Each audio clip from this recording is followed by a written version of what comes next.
하나님의 말씀은 사무엘하 15장 13절부터 23절까지 말씀입니다. 전령이 다윗에게 와서 말하되 이스라엘의 인심이 다 압살롬에게로 돌아갔나이다 한지라. 다윗이 예루살렘에 함께 있는 그의 모든 신하들에게 이르되 일어나 도망하자. 그렇지 아니하면 우리 중 한 사람도 압살롬에게서 피하지 못하리라. 빨리 가자. 두렵건대 그가 우리를 급히 따라와 우리를 해하고 칼날로 성읍을 칠까 하노라. 왕의 신하들이 왕께 이르되 우리 주 왕께서 하고자 하시는 대로 우리가 행하리이다. 보소서 당신의 종들이니이다 하더라. 왕이 나갈 때에 그의 가족을 다 따르게 하고 후궁 10명을 왕이 남겨두어 왕궁을 지키게 하니라. 왕이 나가매 모든 백성이 다 따라서 벤메르악에 이르러 멈추어 서니 그의 모든 신하들이 그의 곁으로 지나가고 모든 그렛 사람과 모든 블렛 사람과 및 왕을 따라 가드에서 온 모든 가드 사람 600명이 왕 앞으로 행진하니라. 그때 왕이 가드 사람 이때에게 이르되 어찌하여 너도 우리와 함께 가느냐? 너는 쫓겨난 나그네이니 돌아가서 왕과 함께 네 곳에 있으라. 너는 어제 왔고 나는 정처 없이 가니 오늘 어찌 너를 우리와 함께 떠돌아다니게 하리요? 너도 돌아가고 내 동포들도 데려가라. 은혜와 진리가 너와 함께 있기를 원하노라 하니라. 이때가 왕께 대답하여 이르되 여호와의 살아계심과 내 주 왕의 살아계심으로 맹세하옵나니 진실로 내 주 왕께서 어느 곳에 계시든지 사나 죽으나 종도 그곳에 있겠나이다 하니 다윗이 이때에게 이르되 앞서 건너가라 하매 가드 사람 이때와 그의 수행자들과 그와 함께한 아이들이 다 건너가고 온 땅 사람이 큰 소리로 울며 모든 백성이 앞서 건너가매 왕도 기드론 시내를 건너가니 건너간 모든 백성이 광야 길로 향하니라. 아멘. 할렐루야. 오늘도 하나님께서 우리에게 필요한 말씀으로 풍성한 은혜로 채워주실 줄 믿습니다. 추석하면 떡입니다. 떡 많이 드셨나요? 요즘은 예전에는 떡은 꼭 했어요. 송편. 요즘 먹을 게 하도 많아서 떡은 이제 한쪽 액세서리에 그냥 옛날에는 추석하고 설날 아니면 떡을 구경을 못해요. 어디 귀한 쌀로 떡을 빚어요. 그런데 이때나 조금 맛보는 게 떡이었는데 이제는 떡이 너무 흔해졌어요. 평상시에도 얼마든지 먹을 수 있는 게 떡이 됐습니다. 그런데 오늘 제목은 양손에 떡 쥐고 사는 사람입니다. 양손에 떡을 쥐고 고민하는 모습, 얼마나 행복한 모습입니까? 오늘 제목은 저의 어머니의 이야기 속의 고백을 가지고 제가 제목을 정했습니다. 하루는 어머니에게 새벽 예배 끝나고 가는 길에 안부 전화를 드렸습니다. 요즘 몸 좀 어떠세요? 했더니 우리 어머니 하시는 말씀이 야야 나는 양손에 떡 쥐고 사는 사람인데 어떻게 행복하지 않을 수 있겠느냐라고 말씀하셨어요. 무슨 말씀이냐면 내가 지금 아파서 죽어도 천국 가니 좋고 내가 살아도 네 목소리 들을 수 있으니 좋고 나는 이래도 기쁘고 저래도 기쁘니 난 양손에 떡 쥐고 행복한 사람이다. 나는 사나 죽으나 걱정이 없는 사람이다. 이런 말씀을 하셨어요. 나는 언제든지 행복하다. 살면 하나님이 조금 더 살게 해주시면 내가 너를 위해서 기도할 수 있으니 좋고 하나님이 오늘 불러가시면 내가 저 천국에서 우리 주 예수님 만나니까 좋고 나는 행복한 사람이다 라고 말씀하셨습니다.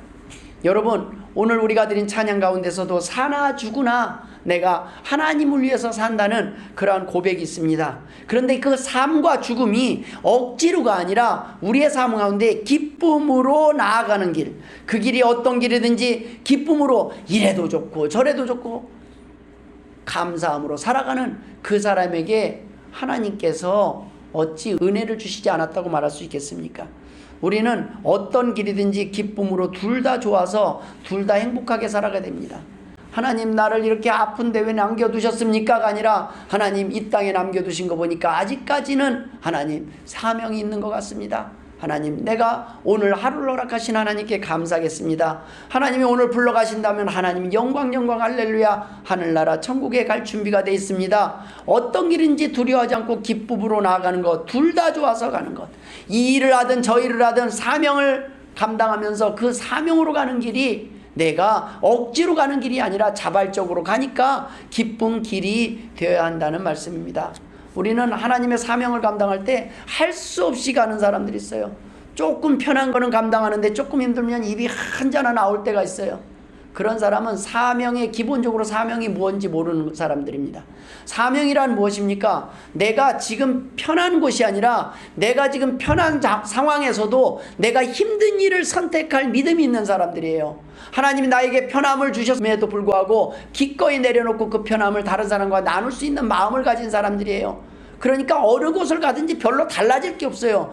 나에게 개척교회를 맡겨주시든 아니면 큰 교회를 맡겨주시든 나에게 하나님이 풍성한 재산을 주시든 적은 재산을 주시든 나는 게으르지 않고 열심히 충성을 다할 것을 내가 목표로 살아간다면 어느 길이든지 내가 더 편한 길이라는 건 없어요. 더 힘든 길도 없어요. 하나님, 나는 어느 길로 가든지 내가 어떠한 상황이 되든지 하나님께 감사할 수 있는 믿음을 주옵소서, 여유를 주옵소서. 이래도 괜찮고 저래도 괜찮고 이래도 저래도 기쁘고 감사가 넘치는 사람, 그 사람들이 바로 하나님의 자녀들입니다. 반대의 삶을 사는 사람들이 있어요. 이래서 저래서 마음에 안 드는 사람입니다. 이래서 저래서 불만인 사람들이 있어요. 이래서 하나님 나는 불만입니다. 저래서 이것 때문에 저것 때문에 모든 이유가 나를 힘들게 해요. 아무리 많은 걸 먹어도 그 가운데 해필 마음에 안 드는 음식만 보여요. 모든 것이 아름다운 것이 많은데도 불구하고 그 불편한 것은 한 가지 때문에 그냥 하루 종일 인상 쓰고 있을 때가 있어요. 여러분, 이러한 삶을 살면 얼마나 불행하겠습니까? 충신은 어떤 상황에서도 기쁘고 행복한 사람입니다. 하나님의 백성들, 하나님 앞에서 사명을 감당해서 일하되 하나님 죽어도 살아도 행복하고 감사합니다. 바로 이런 고백이 바로 우리 어머님의 고백이 아닌가 싶습니다. 이런 고백을 한 사람이 오늘 본문 속에도 등장합니다. 오늘 본문 속 21절에 이때가 왕께 대답하여 이르되 여호와의 살아계심과 내 주 왕의 살아계심으로 맹세하옵나니 진실로 내 주 왕께서 어느 곳에 계시든지 사나 죽으나 종도 그곳에 있겠나이다 라는 고백을 합니다.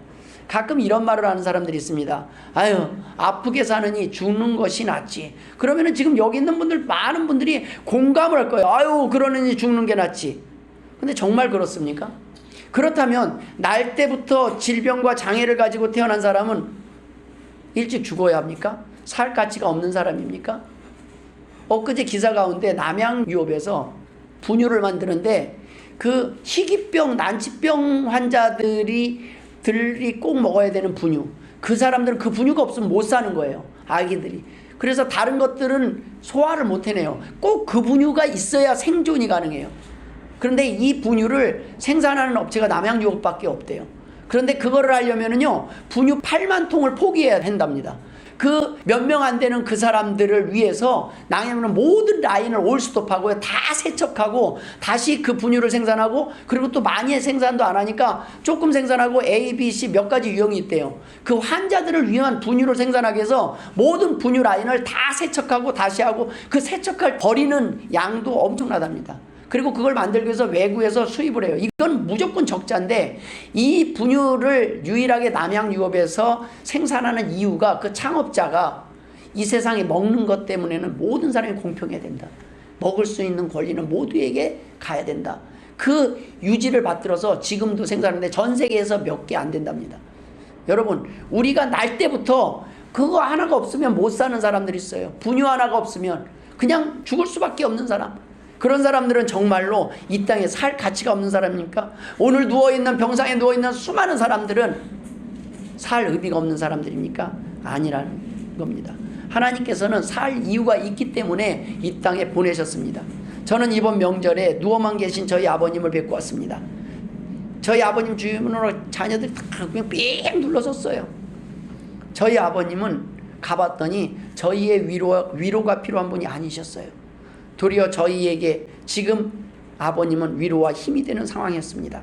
형제들을 모이게 하고 하나 되게 하시는 분, 힘이 되게 하시는 분이 바로 아버님이셨습니다. 존재만으로 누군가의 힘이 되고 삶의 이유와 동기가 되는 사람이 주변에 있다면 얼마나 귀한 삶입니까? 저희 장모님도 그런 분입니다. 우리가 더 열심히 살아야 될 이유를 잊지 않게 하시는 분입니다. 건강해야 좋은 부모님이라면 이런 고백을 할 수 없을 것입니다. 병이 들었어도 곁에 계시니 효도할 수 있게 하시니, 부모님이 없으면 효도할 방법이 없어요. 그리고 효를 가르칠 방법이 없어요. 우리 아들이 와서 보고 있어요. 근데 이보다 좋은 방법이 없어요. 이렇게 하는 거다. 잘 봐라. 보여주는 방법보다 더 좋은 이유는 없어요. 내가 부모님에게 부모님이 계셔야 우러나는 거예요. 오늘 본문의 내용은 범죄, 심판, 위기, 환난, 실패, 배신의 상황 속에서 끝까지 다 떠났는데 떠나지 아니하고 다윗의 편이 된 사람들의 이야기입니다. 이 이야기는 하나님과 성도, 교우와 목사, 가족과 가족 관계 속에서도 충분히 일어날 수 있는 상황들입니다. 즉 남의 이야기가 아니라는 말씀입니다. 오늘 본문을 중심으로 저는 몇 가지 귀한 은혜를 나누고자 합니다. 첫 번째, 우리가 살다 보면 인생의 바닥을 경험할 때가 있습니다. 항상 좋은 일만 있으면 얼마나 좋겠습니까? 그런데 항상 건강하지 못합니다. 내가 예기치 못한 순간에 내 몸이 한순간에 건강을 잃어버릴 수도 있습니다. 그런데 그렇게 바닥을 칠 때 나는 열심히 일을 했는데 사기를 당해서 한순간에 사기까지 당하면 그래도 내 탓이라도 하고 누구 탓이라도 해요. 요즘은 별거 없어요. 야, 문자 하나 딱 잘못 눌러가지고 그 다음에 몇 억이 그냥 날아가는 거예요. 통장을 싹 다 쓸어가는 문자 그 탁 한 번 누르는 게 뭐예요? 제 핸드폰을 마음대로 사용해서 좋습니다라는 허가예요. 허가. 무서워서 뭐 이거 핸드폰 문자 만지겠습니까? 노인분들이 그냥 부모님이 탁 눌렀는데 몇 억이 그냥 사라진 거예요. 적금까지 다 깨약해갖고 다시 일반 통장으로 넘겨서 그걸 이체해서 가져가는 거예요. 조심할 수 있겠습니까? 저도 하나님의 은혜로 사는 거예요. 누르면. 다행인 거는 빼갈 돈이 없어요. 빼가려고 해도 다 가져가도. 그런데 가지고 있는 사람은 얼마나 정신 차리고 살아야 되겠습니까? 이제는 핸드폰을 써도 정신 차려요. 아, 정신 차리고 산다고요? 아니요. 저희 어머님 요즘 핸드폰 막 이렇게 손이 떨려갖고 내가 위를 누르려고 하면 아래를 눌러요. 이게 내 마음대로 통제가 안 되는 게 파킨슨병이에요. 나는 파킨슨 아니까 괜찮다고요? 술 한잔 드신 분들 다 이러고 있더라고요. 제정신으로 내가 지금 유지하는 것 같은데 한순간이에요. 사람 똑똑한 거예요. 그것만입니까? 운전할 때 내가 술 먹고 운전해도 될 것 같으니까 음주운전 있는 거 아니에요. 그때 판단으로는 나는 내 안전을 지킬 수 있을 것 같아요. 그래도 올라탔는데 그게 아니라는 거예요. 한순간에. 사람은요, 못 살아서 게을러서가 아니라 열심히 살았음에도 불구하고 사람은 하나님을 의지하지 않으면, 하나님의 돌보심이 없으면 우리는 하루아침에 모든 것이 바뀔 수가 있어요. 오늘 본문에 이런 기록이 있어요. 13절에 전령이 다윗에게 와서 말하되 이스라엘의 인심이 다 압살롬에게로 돌아갔나이다. 이 의미는 이제 이 백성들이 압살롬을 왕으로 생각하고 있다는 겁니다. 이제는 이익을 위해서 압살롬의 편에 붙은 백성들이 많다는 거예요. 이제 남은 백성들이, 지금 거기에서 남은 사람들을, 예루살렘에 탈출한 사람은 그의 호위병과 600명의 병사들 그리고 대신과 백성들이 있었지만은 그건 일부예요. 전체 백성 중에 상당수가 다 이제 다 압살롬에게로 갔어요. 한마디로 다윗은 이제 끝났습니다. 볼장 다 봤어요. 갈아탈 때가 된 거예요. 다른 사람들은 이미 다 벌써 라인을 바꿨다는 말입니다. 그런데 이런 상황 속에서도 끝까지 다윗 곁을 떠나지 않는 사람이 있었습니다. 바로 이 사람들이 진짜 충신이요, 백성들이요, 성도들이 아니겠습니까? 저희 교회도 있습니다. 바로 여러분들입니다. 가장 힘들 때가 지금입니다. 우리 교회는 지금보다 힘들 때는 없어요. 작년이 더 힘들었어요. 그런데 지금 더 많아졌죠. 내년은 더 많아질 겁니다. 우리 교회는 점점 부흥할 거예요. 그러나 중요한 건 가장 힘든 이 시기에 남아있는 것, 그것이 바로 하나님이 원하는 사람입니다. 가장 힘들 때가 개척교회예요. 빚이 있을 때예요. 그런데 빚 다 갚고 이제는 뭐 나눠줄 거 풍성한, 그때 막 몰려들 큰 교회라서 나는 이제 할 일이 없는 곳만 찾아다니는 거예요. 그저 예배의 자리에 앉았다가 갈 수 있는 곳만 찾아다니는 거예요. 일이 없는 곳만 찾아다니는 거예요. 하나님이 보시고 기쁘시겠습니까? 안타까울 거예요. 왜냐하면 복을 주시는 분은 하나님인데 내가 하나님 앞에 뭔가 복을 주고 있다고 생각하는 거예요. 내가 교회 가서 뭔가 도움을 줄, 아니요. 하나님이 필요하신 게 아니라 하나님이 우리에게 복 주시려고 기회를 주시고 계시는 거예요. 그런데 그것을 아는 거예요. 가장 힘들고 개척교회에 미자립교회에 남아있는 분들, 그런 상황이 지금 다윗 곁에 남아있는 사람들과 같은 사람입니다. 오늘 본문에서는 그 사람을 가드에서 온 600인으로 소개하고 있습니다. 이스라엘 사람도 아니었다는 거예요. 가드에서 망명 온 사람들이에요. 망명은 혼자 온 게 아니라 여러 가솔들을 거느리고 부하들을 데리고 소위 해서 정치적 망명을 한 거예요. 그런데 그 망명한 사람을 다윗이 잘 돌보았습니다. 그러니까 그 망명한 상황에서 다윗을 어려울 때 다윗과 함께 했던 사람들입니다. 그런데 이 가드에서 온 600명이 언제부터 함께 했었냐면 다윗 왕이 잘 됐을 때 승승장구할 때 그리로 가서 망명을 신청한 사람들이 아니에요. 다윗 왕이 무명 시절부터 쫓았던 사람이에요. 가드에서부터라는 것은 다윗이 아직 왕권을 잡고 안정되게 왕이 되어서 나라를 다스릴 때 온 사람들이 아니에요. 그러나 그 어려운 때부터 함께 했던 사람들, 초지일관 끝까지 남아있는 사람들이 바로 이 가드에서 온 사람들이었습니다. 이방인임에도 불구하고 예루살렘에서 왕의 근위대로 임명되었다는 것, 왕의 경원이 됐다는 것은 그만큼 신뢰를 얻었다는 것 아니겠습니까? 내가 믿을 수 있는 사람이에요. 내가 맡길 수 있는 사람이에요. 내 생명을 맡길 수 있는 사람이에요. 그런 사람이 이스라엘 사람도 아니었습니다. 가족도 아니었습니다. 지금 다윗의 상황은 도리어 어떤 상황입니까? 지금 다윗은 누구에게 쫓기고 있습니까? 아들 압살롬에게 쫓기고 있어요. 다른 사람이 배신한 게 아니에요. 아들이 배신했어요. 그 왕자들이요, 압살롬이요, 싹 다 죽여버렸어요. 그 동생들 싹 다 한 자리에 초청해갖고 싹 다 칼로 죽여버리고 지금 자기가 왕이 되려고 그런 상황입니다. 그런데 오늘 본문의 이때는 이스라엘 사람이 아니었음에도 불구하고 그는 다윗 곁에 남았습니다. 그는 요압과 아비새와 동등한 위치에서 발랑군을 진압하는 다윗의 지휘자가 되어서 크게 활약합니다. 여러분, 육신의 혈통이 중요한 것이 아닙니다. 자식에게 돈 버는 일에 일평생 올인하는 사람들이 있습니다. 우리는 자식을 섬기는 자가 돼서는 안 돼요. 자식을 돌보는 자가 돼야 됩니다. 자식이 옳은 길을 갈 수 있도록 돌보는 자. 돈을 섬기는 자가 되는 게 아닙니다. 돈을 잘 사용하는 자들이 돼야 돼요. 하나님을 위해서, 하나님이 원하시는 일을 위해서 잘 사용하는 것이 바로 내가 하나님이 원하는 섬길 자를 잘 선택하는 것입니다. 이때는 다윗 왕의 전쟁 포로가 아니라 분명히 망명한 사람입니다. 우리는 하나님 앞에 포로가 돼서 이 자리에 억지로 나와 있는 사람이 아닙니다. 우리는 주님의 포로도 아니고 채무자도 아닙니다. 자발적으로 하나님의 나라를 선택한 사람들입니다. 내가 잘 나갈 때에 그래서 우리는 어려움에 처한 사람들을 돌봅니다. 그러나 억지로 하지 않습니다. 기쁨으로 합니다. 어려울 때 돌보면 그 사람이 나중에 내가 어려울 때 내 곁에 남아있게 된다는 말씀입니다. 다윗은 진퇴양난에 빠진 자신의 처한 상황 속에서 내코가 석자인 상황에서도 망명자 이때를 배려합니다. 이때는 남겠습니다. 그런데 가만히 생각해보니까 나를 따라오면은 위험해요.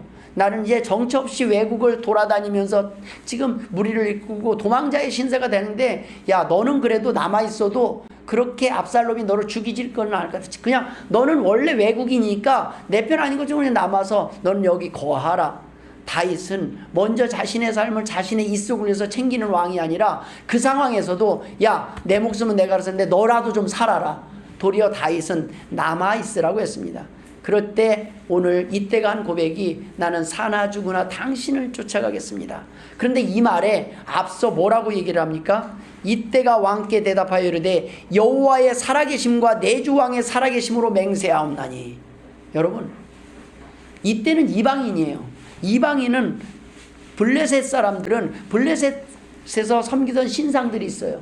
그런데 이 사람의 지금 고백은 여호와의 살아계심. 뭐예요?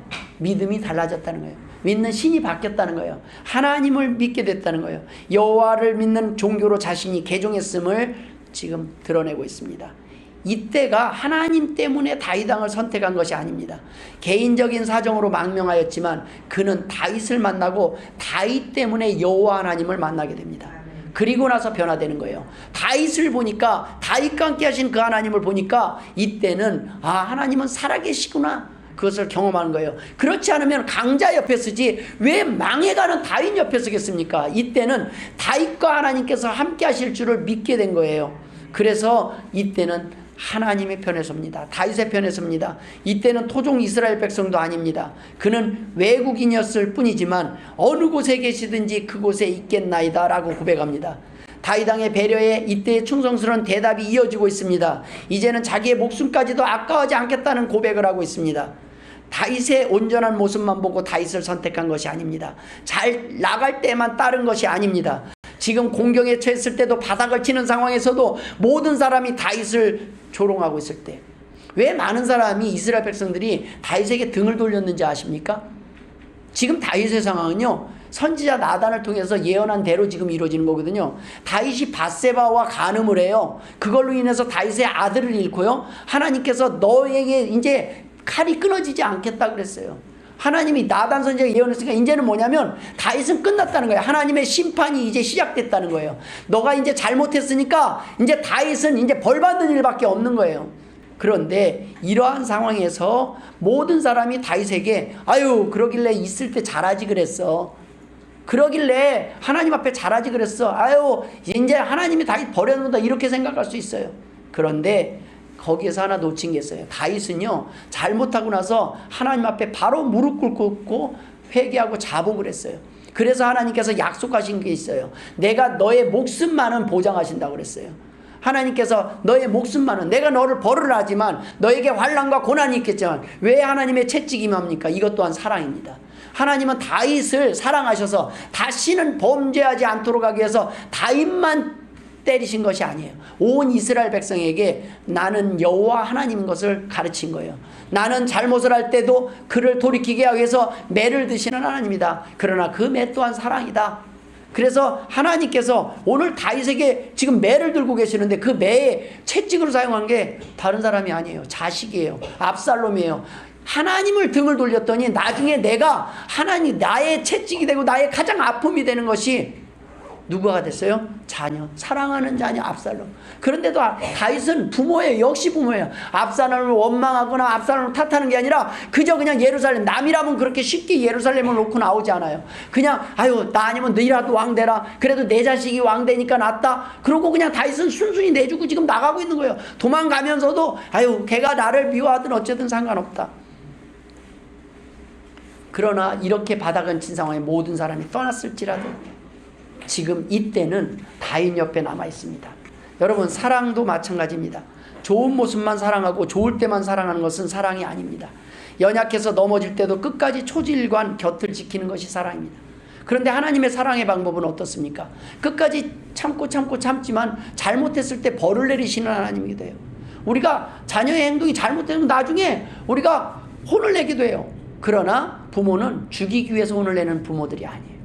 우리는 뭐예요? 하나님의 사랑으로 그가 나중에 잘못된 선택을 하지 않도록 혼을 내기도 해요.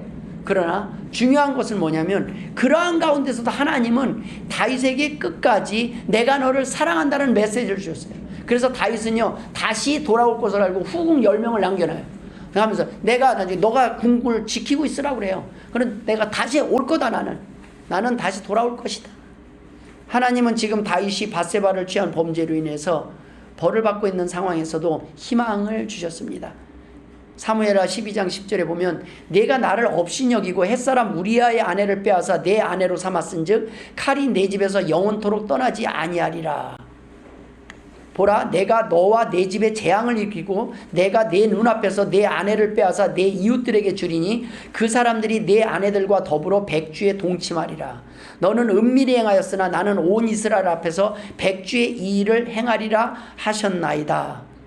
다윗이 나단에게 이르되 내가 여호와께 죄를 범하였노라 하매 나단이 다윗에게 말하되 여호와께서도 당신의 죄를 사하셨나니 당신이 죽지 아니하려니와 이 일로 말미암아 여호와의 원수가 크게 비방거리를 얻게 하셨으니 당신이 낳은 아이가 반드시 죽으리이다.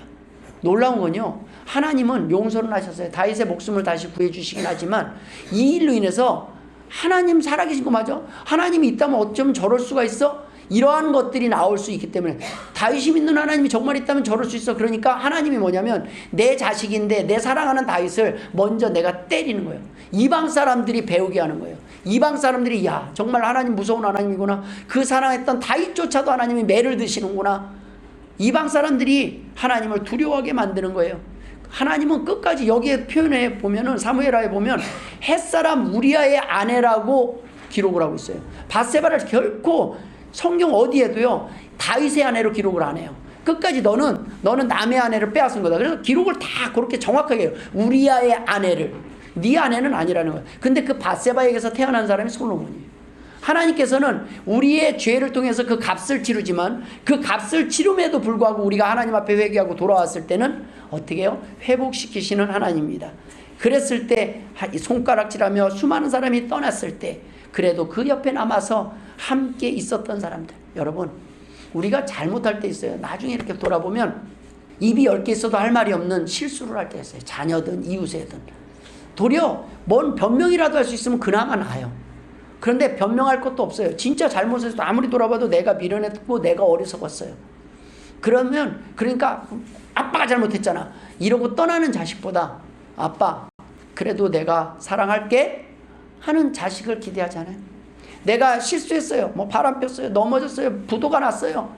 내가 조금만 좀 참았으면 내가 욱해서 성질 못 잡았고 또 맨날 과속하지 말는데 과속해갖고 딱지 자꾸 끊고 하지 말라는 거 계속하고 막 옆에 뭐라고 얘기를 해도 입이 10개라도 할 말 없는 실수를 했을 때, 모든 사람이 비난을 해도 당연한 비난, 그런 상황에 놓였을 때 그래도 내 옆에서 잘했다라고 하는 게 아니라 아유 얼마나 마음이 힘들어. 그래도 나는 안 떠날게. 그래도 나는 당신 옆에 있을게. 그래도 나 당신 사랑해. 이런 사람이 있을 때 우리 얼마나 힘이 되겠습니까? 하나님은 놀랍게도 그런 사람을 우리 옆에 붙여두셨다는 말씀입니다. 하나님은 안 버리셔요. 하나님은 내가 모든 사람이 나에게 등 돌려도 하나님은 하나님 앞에 무릎 꿇고 도우심을 청하는 그 백성들을 버리지 않는다는 말씀입니다.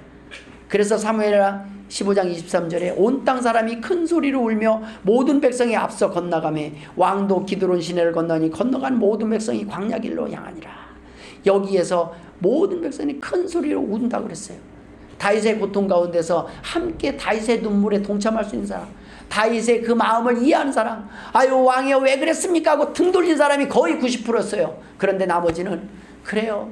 당신과 내가 별다를 거 없는데 그래도 왕이여 내가 왕에게 은혜를 입었습니다. 왕 덕분에 내가 잘 살았습니다. 왕 덕분에 내가 이길 수 있었습니다.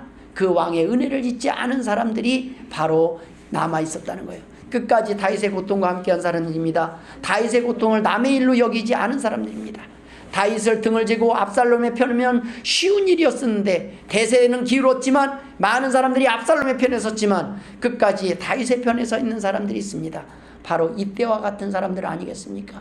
이런 이때와 같은 사람, 하나님께서는 바로 양손에 떡을 쥐고 있는 사람이라는 거예요. 왜요? 이 이때는 살기 위해서가 아니라 내가 죽을 이유를 찾았어요. 다윗왕을 만난 거예요. 나는 이 사람을 위해서 죽어도 이제는 후회하지 않는다. 난 이미 죽은 자였다. 나는 이제 남은 인생을 이 사람과 고난을 같이 하든 기쁨을 같이 하든 나는 행복하다.